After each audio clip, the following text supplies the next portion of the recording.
time to wake up. It's Saturday morning. Find some milk and cereal. Grab a bowl and spoon. No, a bigger spoon. Head to the living room and take a seat on the floor while Joseph and Chris present to you Saturday Morning Cartoon!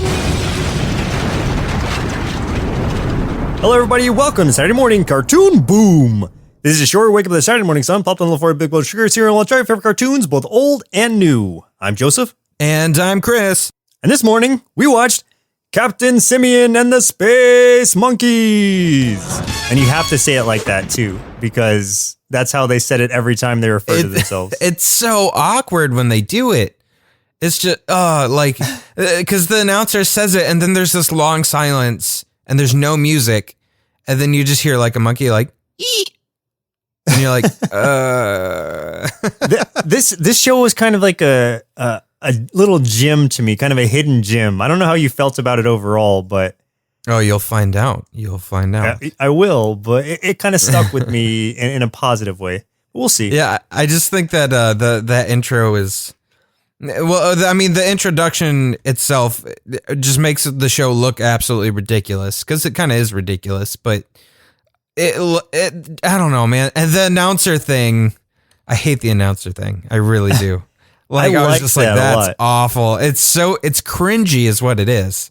No, I didn't think that at all. I enjoyed it because it reminded me of like the pigs in space thing, except just a different take on that. Yes. But this was suggested to us by Doggy Vision 37 on YouTube, and this is the second one of his that he's done. And I know that there's another suggestion of his that's very high in the ranking poll right now. What was the last one? Because I feel like we did it really recently. So yeah, so he suggested Dungeons and Dragons for us, and that's that was a show. Yeah, that was a show and we watched it and we talked about that. So go listen to that review if you haven't already. You jerk, skipping ahead in line. What's wrong with you? Have some respect. I know, you have to listen to every episode chronologically or you lose all the effect and you miss out on inside jokes that we might bring back. It's exactly how I read the news. Man, it's taken a long time. I haven't even hit World War I yet. I will say, do not listen to episodes before, I don't know, would you say 18? When did we start actually putting effects in? Oh, not until the 20s. Oh, okay. Well, go back, but only so far. Not until our show became an adult. Yeah. So Captain Simian and the Space Monkeys ran from 96 to 97, created by Gordon Bresick, developed by Gordon Bresick, Rob Hudnut, and Gary Hartle, produced by Hallmark Entertainment. I don't think it's the same Hallmark Entertainment, but I can't promise that either way. Hallmark Entertainment? Weird. Yeah. Monkey Shine Productions, Inc. and Bobot Entertainment. Oh, come on. Yeah. Ran for one season, 26 episodes, and it was a first-run syndication, so it ran across multiple networks. And for a short synopsis, a NASA monkey shot into space goes off course and is found by an alien race that mistakes him for Earth's dominant species. Charlie, who is this monkey, is given intelligence, the rank of captain, a ship, and a mission to defeat the evil Nebula. That only really describes the first episode, and that's it. I wouldn't say that's a good synopsis for the entire show. That's just kind of giving you a background of where it starts. That's true, but it would be kind of hard to wrap it all up in a synopsis, everything that's going on. Trust me, I can. Ready for it? Go.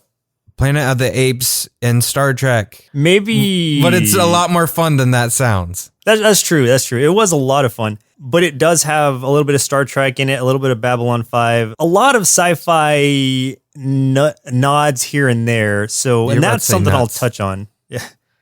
I don't know what I was going to say. I'm glad you mentioned Babylon 5, and I'll tell you why in a little bit. It's probably going to be because I'm about to ask you who are some of the actors who played in this show. Hey, glad you asked, Joseph. So the voice of Charles, or Captain Simian, was Jerry Doyle, who played Michael Garibaldi in Babylon 5. And I've never seen that, and I don't know anything about it other than it's in space.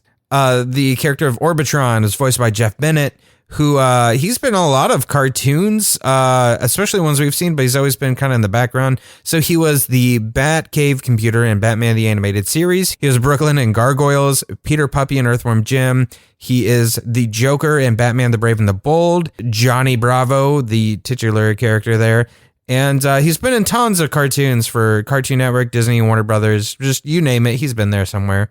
Voice of Spider was Dom Herrera, who has also voiced a character in Dr. Katz, and he also voiced the character of Ernie in Hey Arnold. I don't remember what character that is, but I want to say that's the tall one, or maybe that's the one with the big head.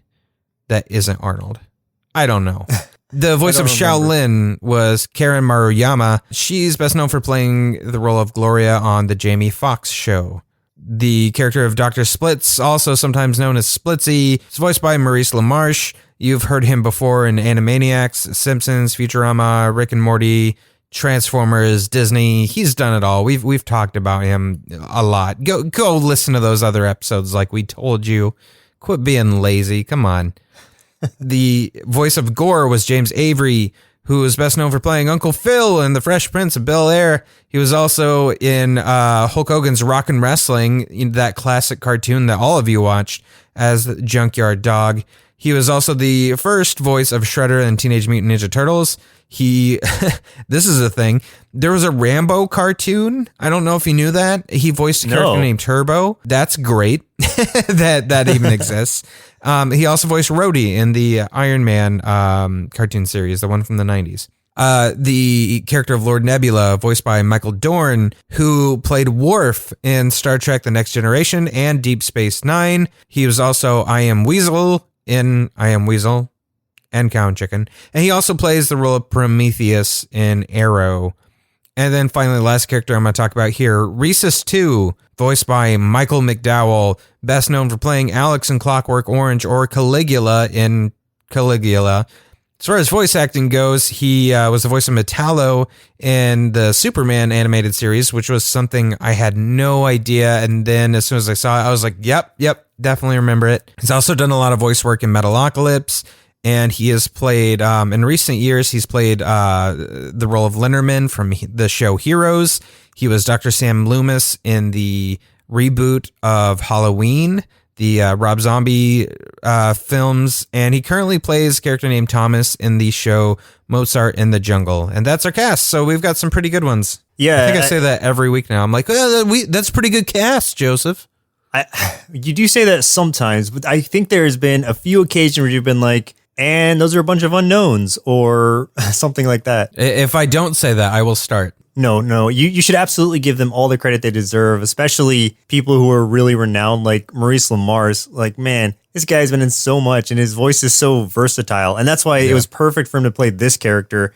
We'll talk about Splitsy, like you said, or Dr. Splitz in a minute, but yeah, I think once we get into that first episode and we get introduced to all of them, we'll give you a little rundown of each character. They're interesting. I did want to touch on the name real quick. So, okay, let's just break it down for a second. Captain Simian and the Space Monkeys. So they're not all monkeys. Like, I think only like 2 of them are actually monkeys and the rest are apes of different varieties. But a simian... So it's racist is what you're saying. Well, we'll hear... but a simian, just by definition, is a monkey or an ape. So technically it should have been Captain Monkey and the Space Simians. But I guess that doesn't sound as catchy. No, I prefer it. Yeah? Captain Monkey and the Space Simians! I guess it still works if you're excited about it. Also, Reese's, I just want to say this right off the bat because every time, before I read his character's name, I kept thinking it was Reese's, like Reese's Pieces. And so that's how I wrote it down in all of my notes was Reese's. Rhesus is a monkey, right? Yeah, it's a type of monkey. Yeah, I was just very dumb and wrong about it. See, even I knew that, and I'm supposed to be the dumb one. But you're the one who was just like, Reese's is a monkey, right? Yeah, but okay, I guessed that. Come on. Yeah, even you kind of knew that. You have to know that. I kind of had an inkling. Come on. So a few tasty marshmallows out of our big bowl of Space Monkey cereal. That's so gross, man. Space Monkey cereal. I bet it's like just dirt and hair and feces floating around in the milk. That's all it is. It's gross.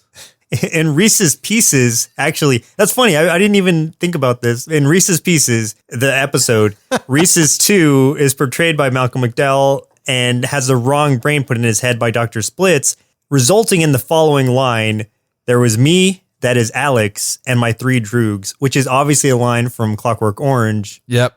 And so it's awesome just putting that little reference in.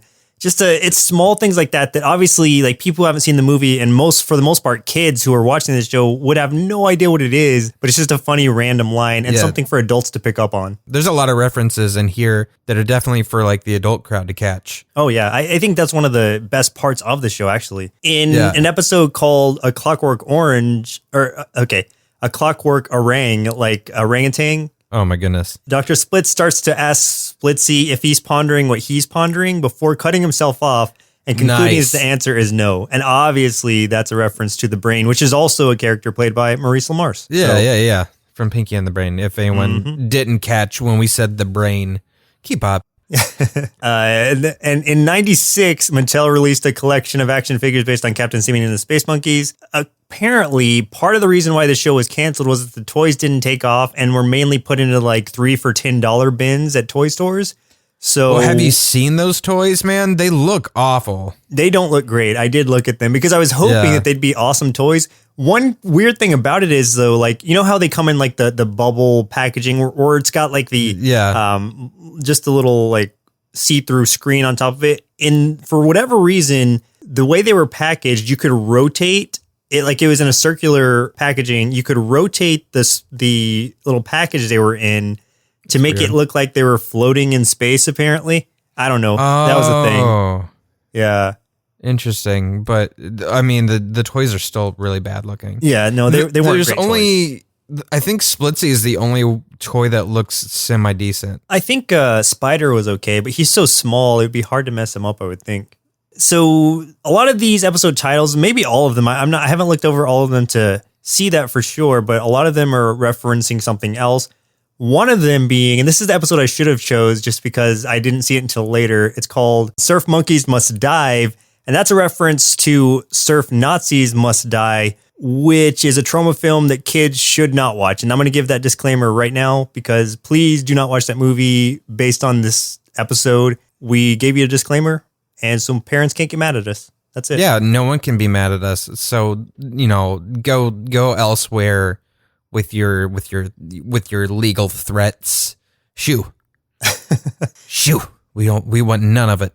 We haven't been sued yet, but it's early yet. You never know. Yeah. So that's all I really had for trivia. There's other things, and pretty much every episode has a nod to something, and I couldn't go over them all, but these are just some of the ones that stood out to me. It's kind of interesting because it's kind of like Megas XLR, which we just did last week, in that some of the most fun parts were references to other things. I would agree with that, but I would say that Megas was more geared towards probably teens and adults, whereas this one's probably more kids and adults because it's Space Monkeys, and at its core, it's just a fun little kids show, but there's so much in it to be appealing to adults. Yeah, definitely. So had you ever heard of this show before we got it suggested to us? No, I had never heard of it. And just from the title itself, I was like, this is going to be dumb. I think that's also part of the reason why it got canceled is because people just didn't know about it. And some of the reviews I read, people were just like, it's a great show, but it just had such a bad time slot or was just overshown by other shows at this coming out around the same time that it just didn't get it never got its due.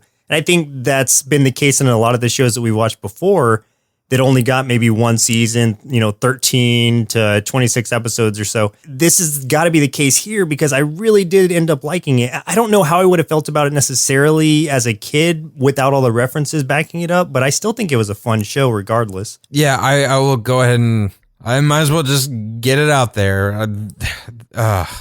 This show, I really liked it. Oh, good. I never know coming into a show. You thought I was going to go the other way, didn't you? When you said you hated the title, that's the beginning of the show, so I was worried. Yeah. No, yeah, I think the title thing was stupid, but I like the majority of the show. I really enjoyed, and I was quite surprised. Also, don't watch the intro if you have epilepsy, because you will have a seizure. Holy crap. Like, I don't have any of those problems, and there's a few points where I was like, ooh, I don't think I can watch this. Anytime I watch a show that has like really flashy things like that, I'm always worried that that's going to be the one that triggers something in me. This is the one that finally does it, like I'm gonna Like I'm gonna go the way of all those urban myths from like the Porygon episode in Japan. Oh, with all yeah. the kids were like, the kids did react to it and have seizures, but like there's all the myths out there that instead of like the seizures, they like their noses started bleeding and then they hung themselves and they haunt people and all kinds of stuff. I'm like, this is gonna be the one that makes me turn into a ghost. Like, it almost happened this time, I swear. And just imagine, like, he went out watching Captain Simian and the Space Monkeys. What a way, right? Like to die. All of the. I mean, if I go out doing something that bad, it is up to all of you, all the listeners, to make sure that's in my obituary. Of like, this is how he died. He died as he lived, watching a cartoon about monkeys in space. And his boxers too. On your tombstone, I just have to write like Chris in space, and then ... Yeah, lots of ... dots, and then monkey noise. Yeah, we had to get an extra large tombstone just to fit all the dots on it. Yeah, definitely. So let's go ahead and jump into the episodes we watched for today's show. Very first episode, highest rated episode, and finally random listener chosen episode. Order may vary depending on how these episodes fall chronologically, but of course we have to start with the very first episode, which is Yes, We Have No Bananas. Season 1, Episode 1. I think that's the first time you've ever said which is and not being. Oh, yeah. I've edited enough of these that I'm like, holy crap, something's changed. Yeah. Because you went on vacation. Exactly. We both just got back from vacation. So anyone who's still listening, I'm sure we lost losers. I'm sure we lost. You know what? Losers. You know what? Anybody we did lose because we took a week's break, they are a loser. Losers. So take that. Yeah. Nice. I mean, they're not hearing this anyway, so they'll never know. Well, you got a vacation. I got. I won't count mine as a vacation. Going to weddings are never a vacation, especially when you're in them. So let's not confuse the two. Right. Well, we both went on a break of sorts. Yeah. So I went on a mandatory venture to another part of the country to participate in things that I don't want to participate in because I don't like people. That sounds like quite a vacation. Yeah. But like I said, anybody who's still listening, thank you for still listening. And we are back and we don't have any planned breaks upcoming.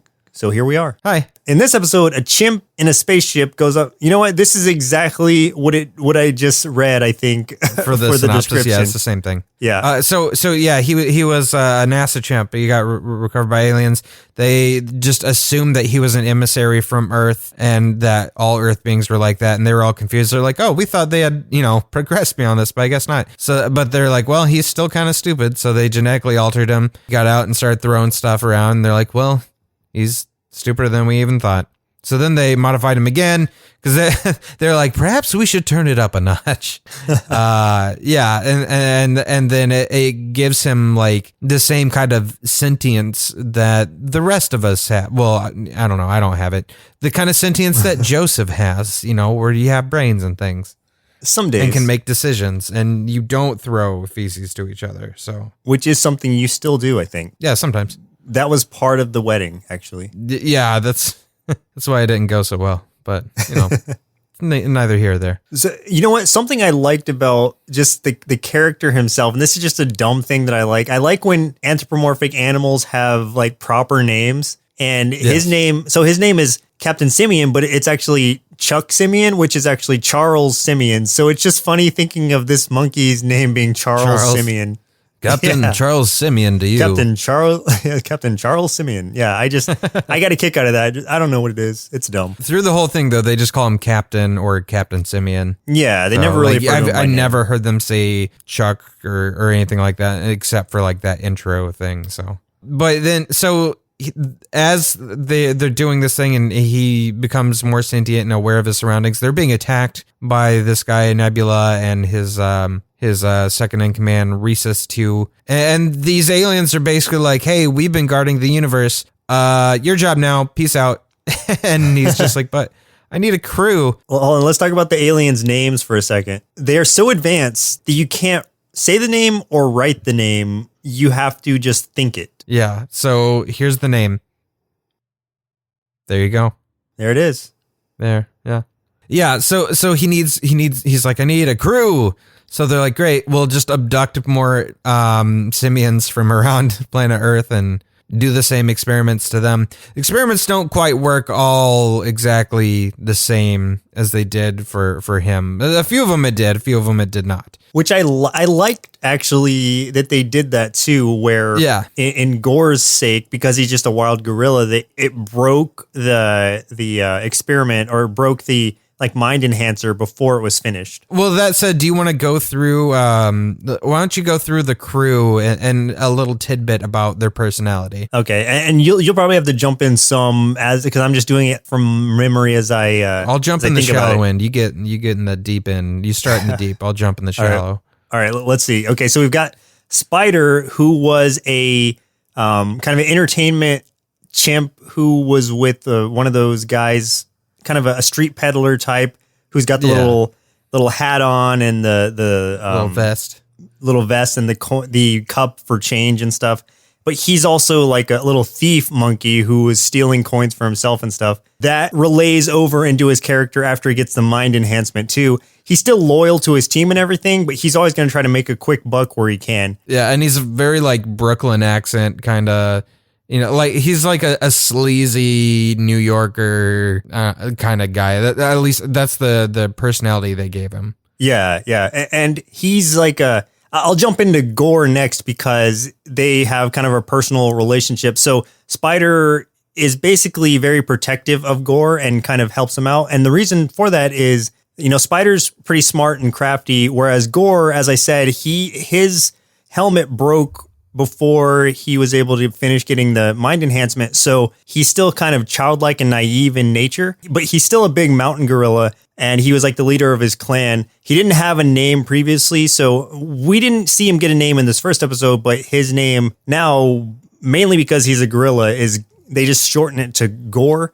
And he's just the big muscle of the group. He goes into rages where his kind of his eyes go red and he just gets like super strong. And he gets bigger. When he's threatened or when his friends are threatened, like that's when he goes into these rages. But at a certain point, and I think the character's name, we didn't see this happen, but at a certain point before the other episodes we watched, like a character named like Axion or something like that experimented on Gore, like brought him in to have him fight in an arena setting. He enhanced him in a way that made him kind of Hulk out and go into a form called Goremungus. And that's why we see later on he gets really huge when he rages out because he was experimented on. And that's something also that I liked about the show was the continuity, because this is something that happened in an earlier episode where he gets this enhancement, but they don't have a way of reversing it. So now it's just part of his character is when he rages out, he also, gets huge and much stronger, kind of like in a Hulk-like fashion. Well, so let me tell you a little something about Gore.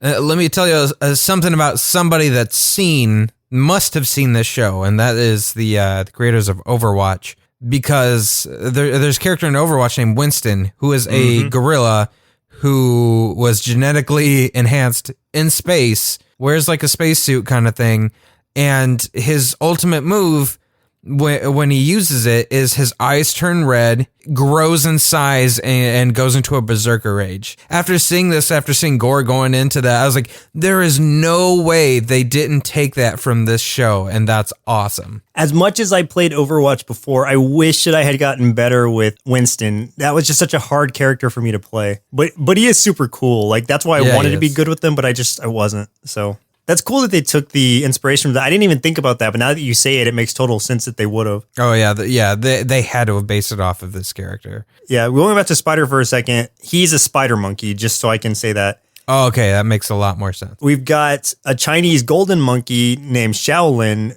who was basically being worshipped in a Buddhist temple. Like monks or something. So she was treated like a goddess and, pampered and spoiled, and she's brought in. And that attitude kind of persists throughout the series, or at least what we saw of it, where they even refer to her, even though her name is Shaolin, they still refer to her, or at least the captain does, as goddess sometimes.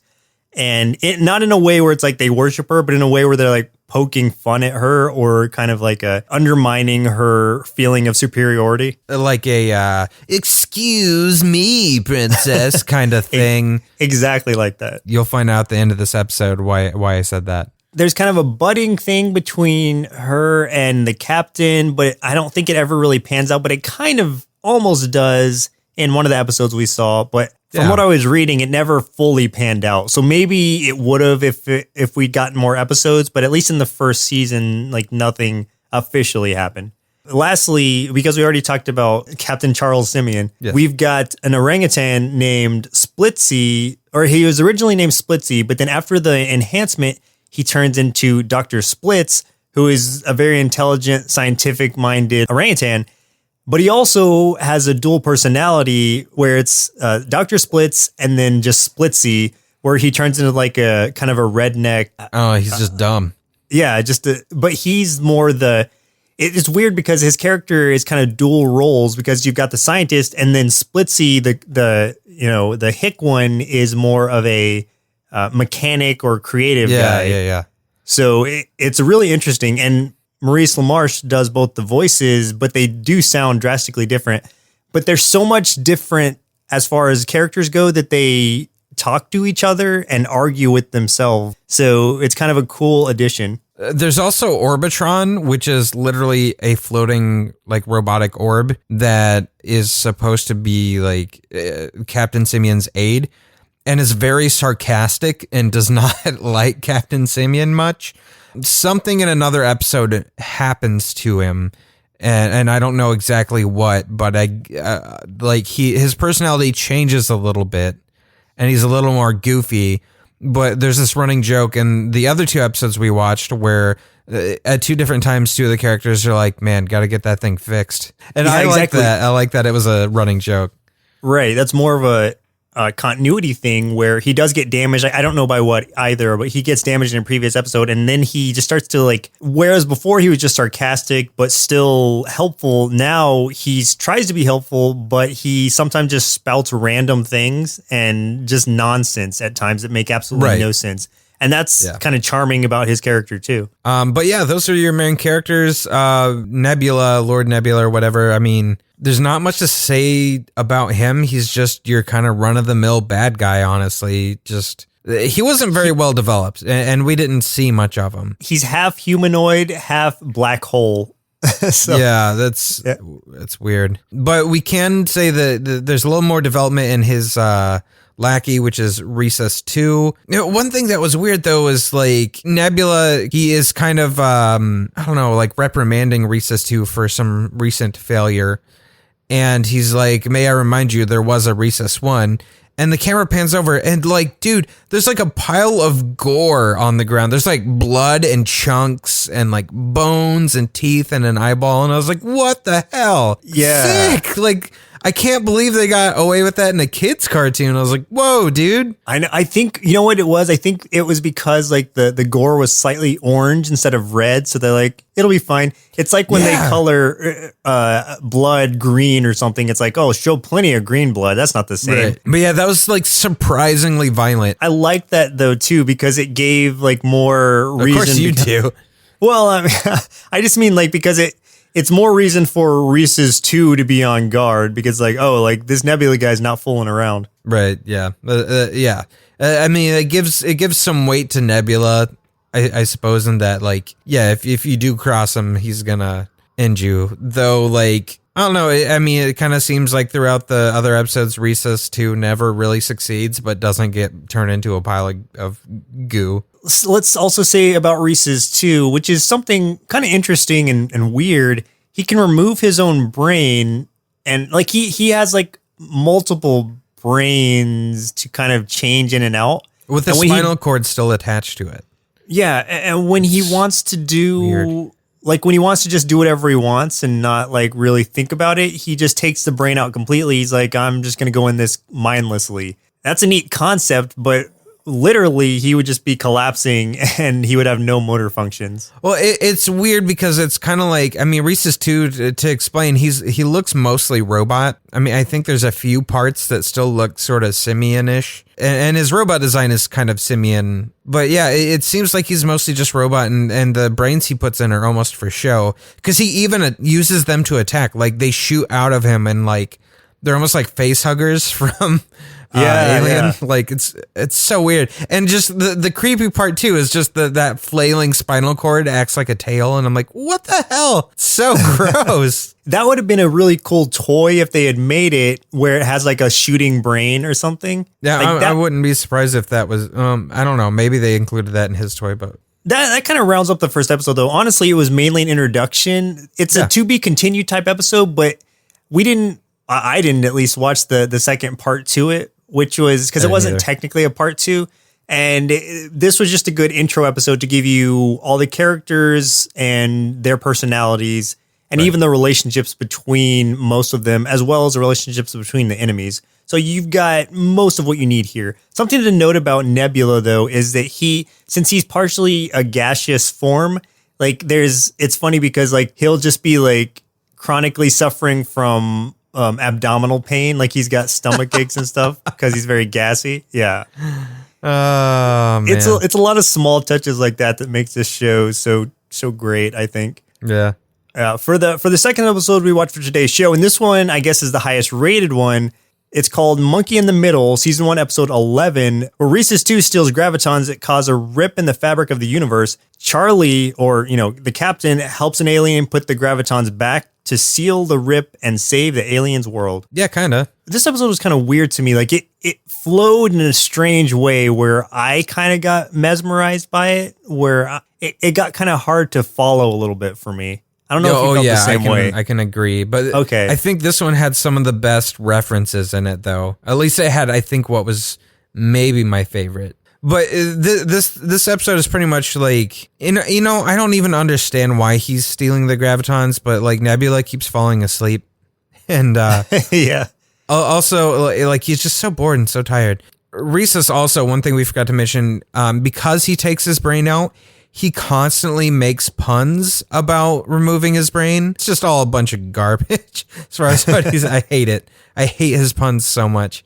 So like you said, so he gets these gravitons. There's an explosion because Captain Simian is they're fighting against them. Rhesus accidentally blows a tear in space. Captain Simian is in his own little ship that's apart from the main crew, and he gives Shaolin command temporarily, like just gives her the deck while was trying to track Rhesus down, get those gravitons back. He gets sucked through the rip in space, goes on this acid trip of a journey. Yeah. And like I was kind of confused because I feel like I was like, oh man, so this is going to be him trying to get back. But no, he gets back to the cruise ship within like 2 minutes. It's he's back, and it seems like everything's fine. But turns out this creepy flat Picasso painting guy followed him back, but only Captain Simian can see or hear him. And so everyone thinks that the captain's going crazy because of whatever happened, or that he's not sleeping, or that he saw something. And Shaolin relieves him of command, and they think that he's sabotaging the ship, but he's actually trying to fight this Picasso painting of a creepy character. Yeah, and that character, his name is Vogue, yes. the Picasso character, and he speaks almost like backwards in a way, but kind of Yoda-like even. I don't have any examples of his dialogue, but he just says things in reverse of the way that you would think you would say. Like, I do have one example of what he said at the end, but I'll save that until we get to the end. But yeah, okay. Just know that about him right off the bat, is that he talks in a very strange way, and it's hard to follow, but you can decipher what he's saying, but it takes you a second to be like, oh, let me piece all these words together.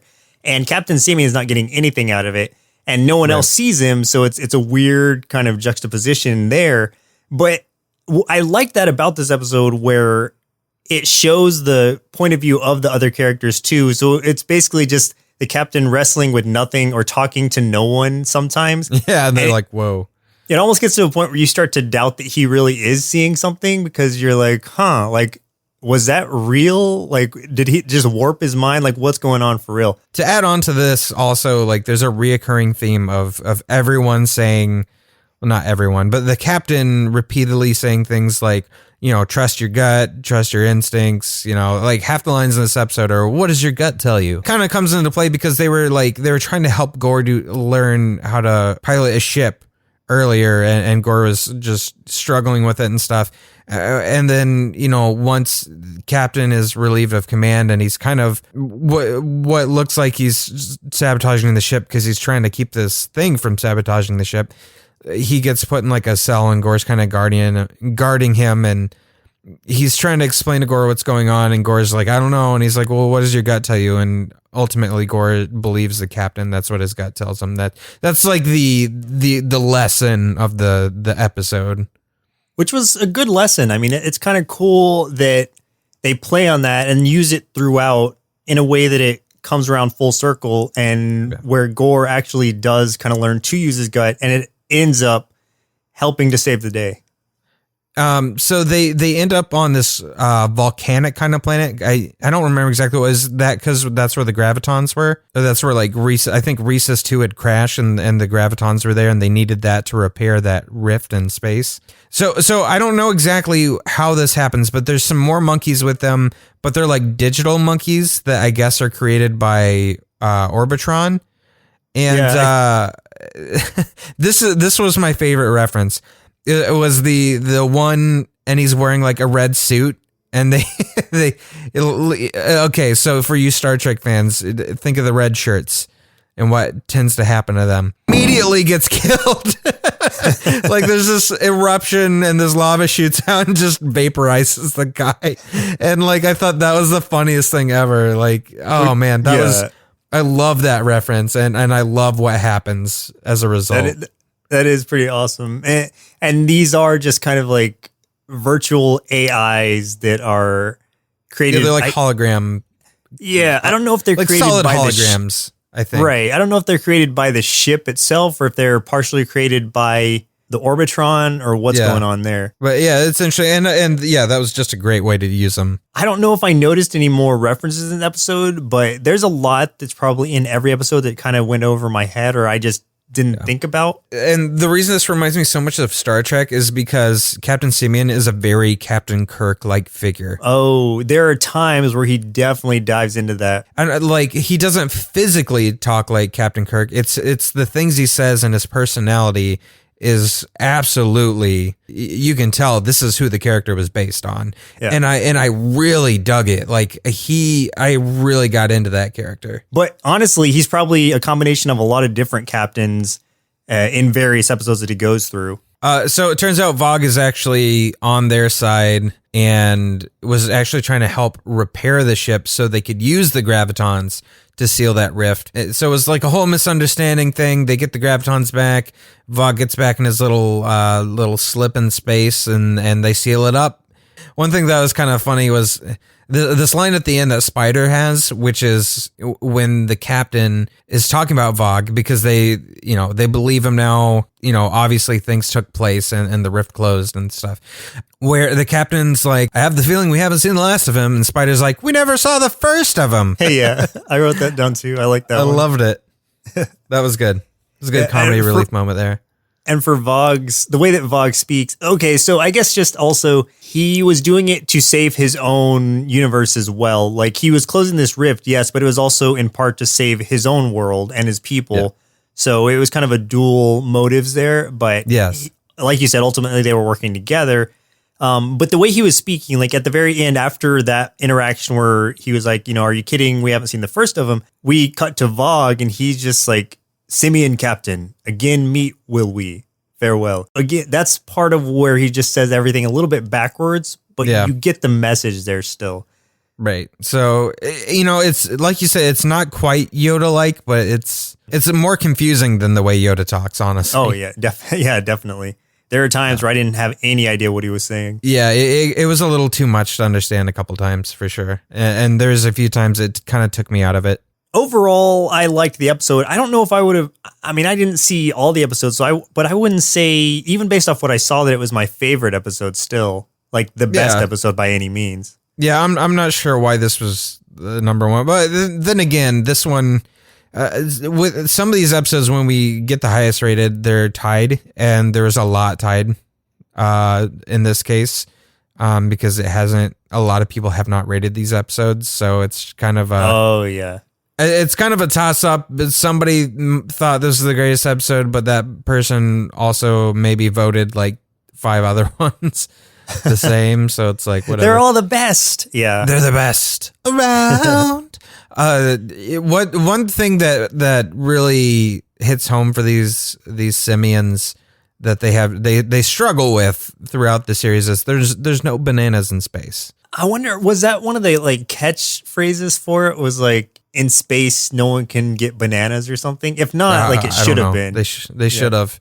But yeah, they did say that in the first episode. Like, well, once all of them got smart and stuff like that, the first thing everybody, basically the whole crew, said was, I want a banana. Like each one of them was talking about bananas, and then Captain Simian is like, well, there's no bananas in space. Right. So, honestly, it made me want a banana too. I prefer banana runts over bananas, to be honest. Really? Banana runts over real bananas?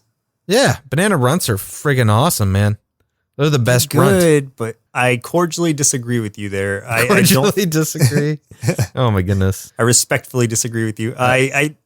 They're good. Are you wearing a powdered wig, as you say that? For the last episode you watched for today's show, it was chosen by me because of the title mainly, which was Plan 8 from Outer Space, which is obviously reference to Plan 9 from Outer Space, which is the Ed Wood movie that some people know about, some people might not, but it's like, it's a very, very, very low budget movie, as most of Ed Wood's were, but it's entertaining if you are into that kind of thing.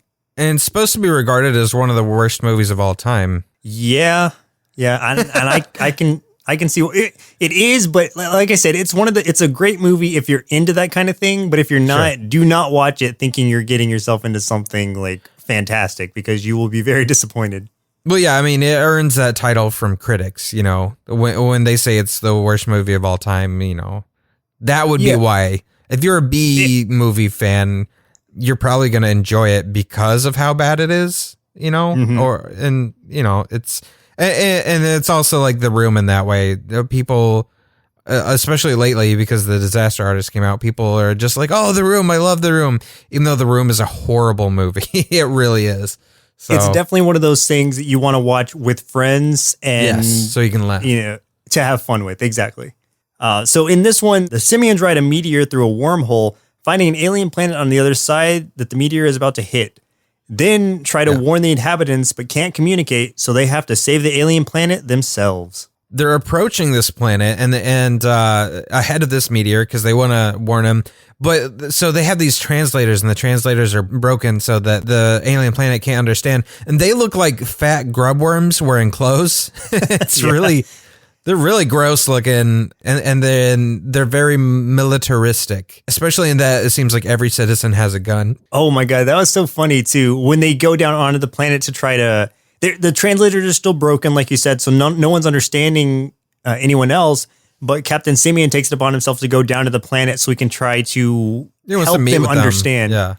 Yeah, to meet with them, to help them understand that they're there to help, because they think that Captain Simian and the space monkeys are there trying to invade, trying to take over. And like the small amounts of translation that they got was like, blah, blah, blah, invade, blah, blah, destroy or something. So they're like, they're trying to invade and destroy us. Yeah. So he goes down to try to convince them otherwise. And as the ship's flying over, we see all these giant cannons come out of the top of buildings.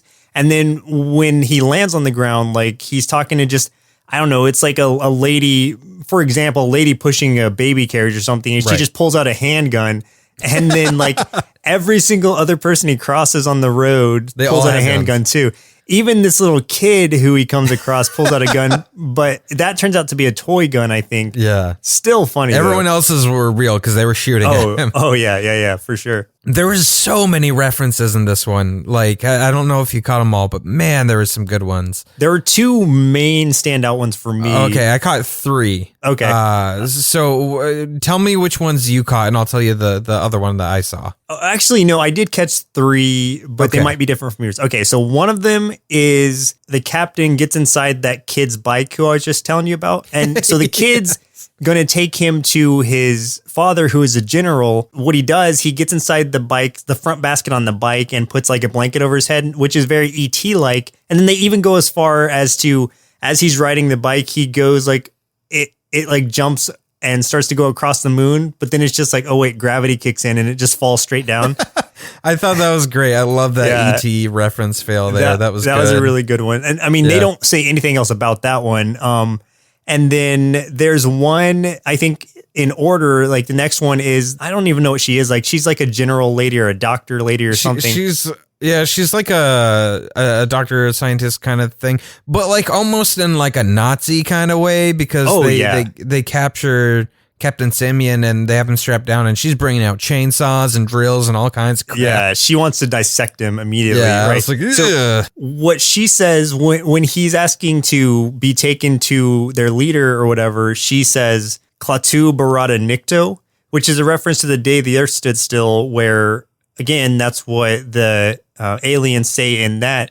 And also, if you want to take it a little bit further, Star Wars took those particular names and used them as species. If you think about the species who are mainly seen in Jabba's palace in Return of the Jedi, Klaatu is one of the species, Barada is one of the species, and Nikto is a different species too. So they're all three made into different species of alien in Jabba's palace or on Jabba's skiff. If you want to take the reference even further than you did, that also comes up in Army of Darkness, where it was like those special words Ash was supposed to remember and say when he got to that book, but he forgot them. In the Necronomicon, right? Yeah, when he gets to the Necronomicon, he goes, Klaatu, Barada, Nikto.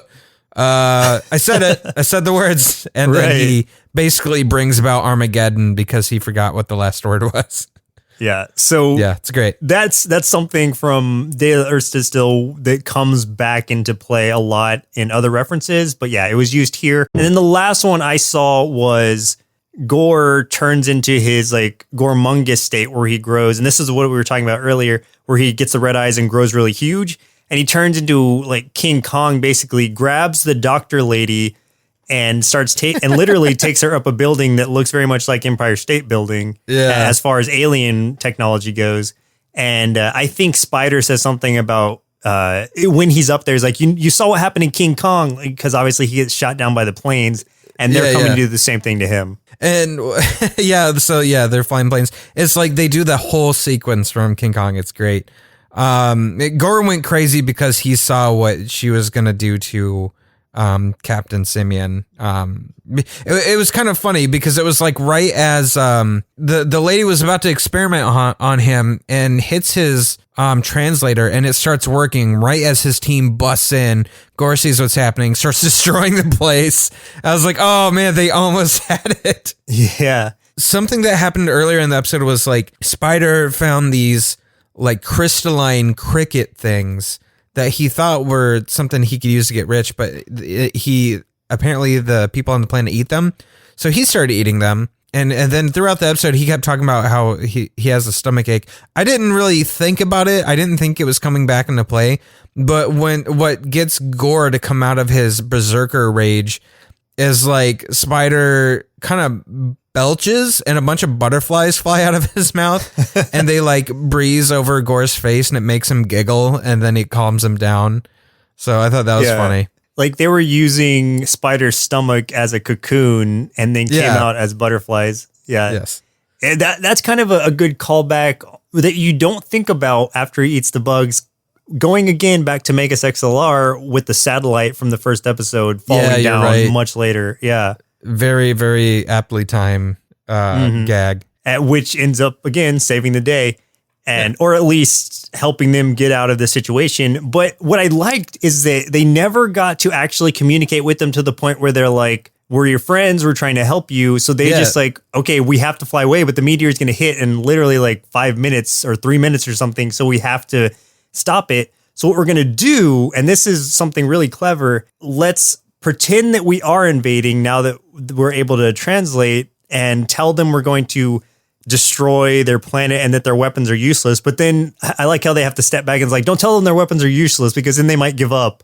Just tell them that that almost happened too. That they might be useless, or that they think they're useless or something. Yeah. Well, because there was the one time something happened, and like the general of this planet was just like, "Oh no, we're so inferior." So he kind of had to scale back in his little talk where he's trying to anger him to be like, "Oh, right. Okay, we think maybe it's useless. I don't know. You could give it a try." It's like a militant planet by appearance, but they're also really cowardly when it comes down to it.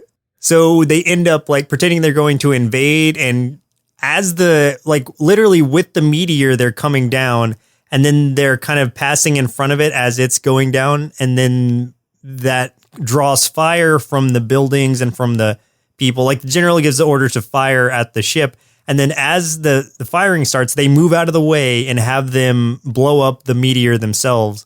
Yeah. But the general, or everyone, still thinks that they destroyed the alien invaders because they see this explosion and they're not being invaded anymore. And I liked where the general's like, I did it. Like I saved the planet. And then the gross big doctor lady was just like, kiss me, you fool. And then like brings them in. It was pretty great. Yeah. Well, I like that just because it's like they did what they did to save the day with that and knew that they would get no reward for it. We're also treated to, like you said before, Cap and Shaolin are about to hook up. He's about to say that he loves her. And then the translator messes up and he just says a bunch of gobbledygook again. And she's like, what? Gotta get that thing again, because Orbitron's broken. Like he, of course, translated it wrong. And so that's where that cuts off. So again, it's one of those like, you're shipping for this to happen, but it doesn't happen right here. And then it just cuts it off and that's it. So that was a really kind of clever way to do it, and a funny way to bring back the translators too.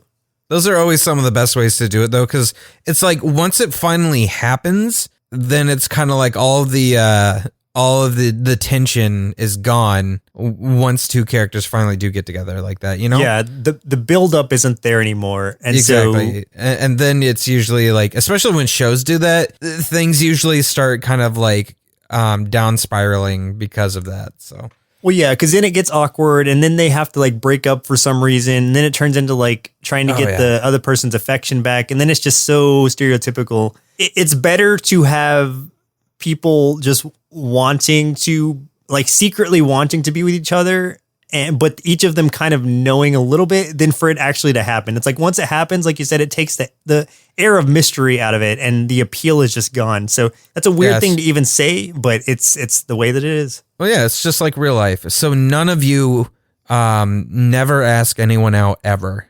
You just pine after them, but never tell them your feelings. Right. Even especially if they're pining after you and you know it. Like, just secretly pine after them, but never show your hand ever. Yeah. If you ever feel like you're going to tell someone you love them, just say something about the kitties wearing hats.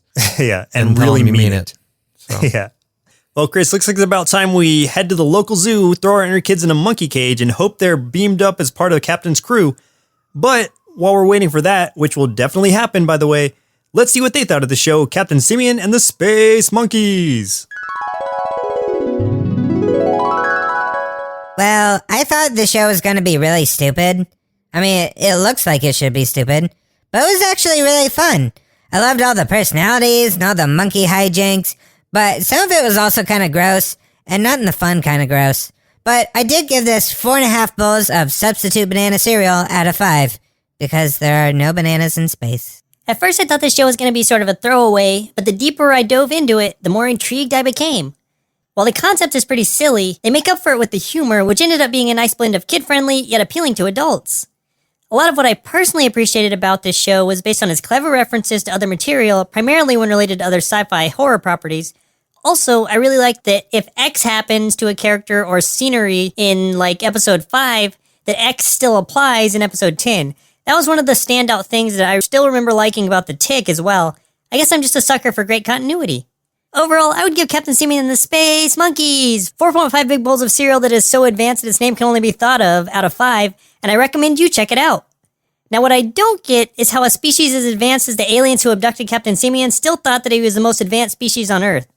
Unless there's an underlying message that mankind's self-proclaimed spot on the top of the totem pole is actually only due to their own overblown hubris, and that in spite of our technological achievements, animals are truly more advanced than we are. Or it was just more fun to make a show about monkeys in space. I don't know. I gotta say, I think that you as a child were probably smarter than I will ever be as an adult. I think me as a child probably smarter than I'll ever be as an adult too. I've lost a lot of brain function. You did have brain damage, so I mean that might have been what caused it. You know what caused That's you to true. lose those smarts? That's true. My smarts are all gone. Yeah, that's true.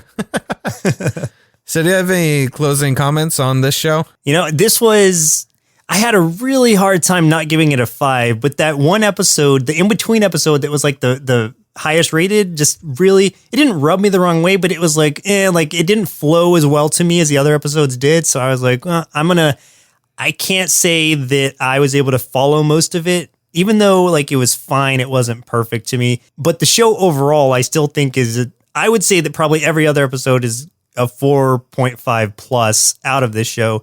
Don't take like my opinion of just the one episode to heart and not watch any of it. Like I definitely recommend seeing as much of it as you can. I honestly don't know if there's any DVDs releases of it or anything like that. Even like this show was so, I kind of doubt it. Yeah, it was so like underrated, yes, but also like it was just not given the attention that it deserves. I think because it was really clever. It was right up there with how much you and I both loved Megas XLR, just with monkeys in space instead of people in space. So maybe there's just something about space and the usage of references and continuity that really appeal to me, at least as an adult, but probably as a kid too. So I don't know. Let me wrap it up by saying that watch the show if you can find it. I wish they would bring it back in some way, honestly. I think that would be a cool reboot. Oh, I completely agree. I think this is one cartoon, and I've seen some drawings out there of what it would look like drawn in a more modern animation style. And like I've seen, specifically, I've seen some drawings of gore in like that modern style. And man, I think it would be great. I think it's definitely a show that deserves a reboot and to be brought back, because I think it would do really well, especially with how some of the cartoons have been going the past few years. Like a lot of them have had a lot more thought put into them, and this cartoon has more thought and heart put into it than a lot of the cartoons did back then. Because I mean, like I thought this was going to be dumb. I even kind of wanted it to be dumb because I was looking forward to poking fun at it, because I mean, look at what the concept was, but you know, it was very enjoyable. It was literally, to me, you know, Star Trek with monkeys and apes, and not to be a jerk, but it was more interesting to me than most Star Trek series. And there was a few characters I felt could have used more development, especially with the bad guys. I mean, Recess too, we got a little bit, but you know, I don't know. Like, I don't think that Nebula was done that great. I wish, I maybe there was more in some episodes, but I wish Shaolin stood out a little bit more than she did. But overall, I think they did a great job. Captain Simian himself was probably, I mean, he was very solidly developed, and he was probably one of the first actual lead characters in a cartoon that I like more than the others. Just like, for example, so if we're talking about something like Mighty Max, Max is the lead character, but I tend to gravitate towards people around that lead character, like Norman in that case. Here, the lead character was so strong and so well developed that I think he carried the show and helped make it just amazing. So yeah, so I really enjoyed it. Plus all the other references to space and other like ape related material was just hilarious. Going back to the reboot part, references are timeless. Like you could use a reference to aliens now and it would still be great. So this is something that, and there's been so many sci-fi movies since 96, 97 when this came out, that there's so much more of a bank of references they could use, of wealth they could use to power that show even further.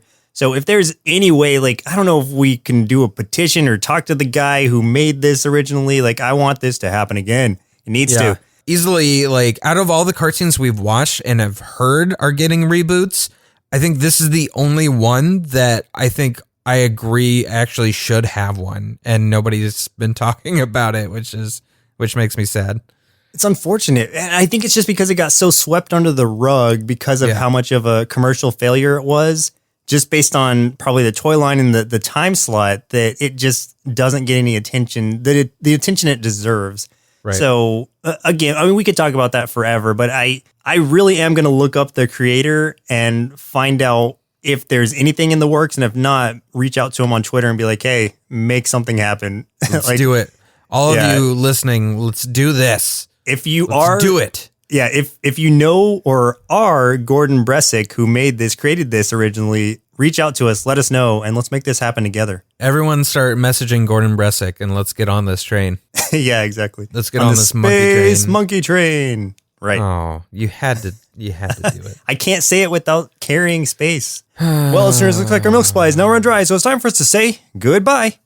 And next week, we'll be watching G.I. Joe, a real American hero, suggested via email by Christopher Valencia. Wow. I'm surprised we haven't done G.I. Joe yet. It took us a long time to get here, but we finally made it.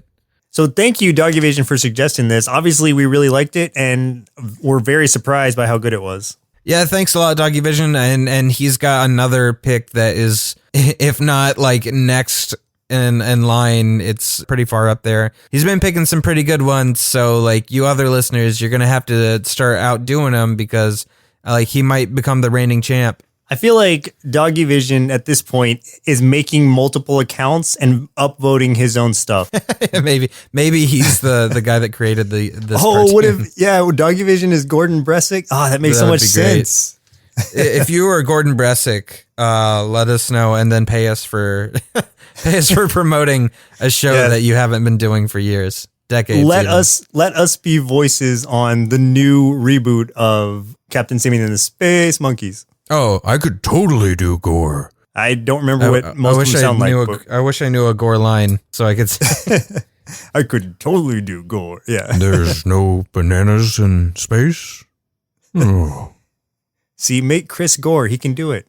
I can be Gore. I could even maybe be Captain Simian if you give him like a Zaff Brannigan kind of voice. Sorry, Gore. There's no bananas in space. We'll figure it out. We'll figure it out. Well, once again, I'm Joseph. And I'm Chris. And we'll see you next Saturday. Presented by Nerdsloth, a place for lazy nerds. If you like what you heard, consider donating at patreon.com/nerdsloth so we can continue bringing you quality shows. Be sure to also leave us a review and share your favorite episodes and clips on social media. If you're looking for more content, visit us at nerdsloth.com.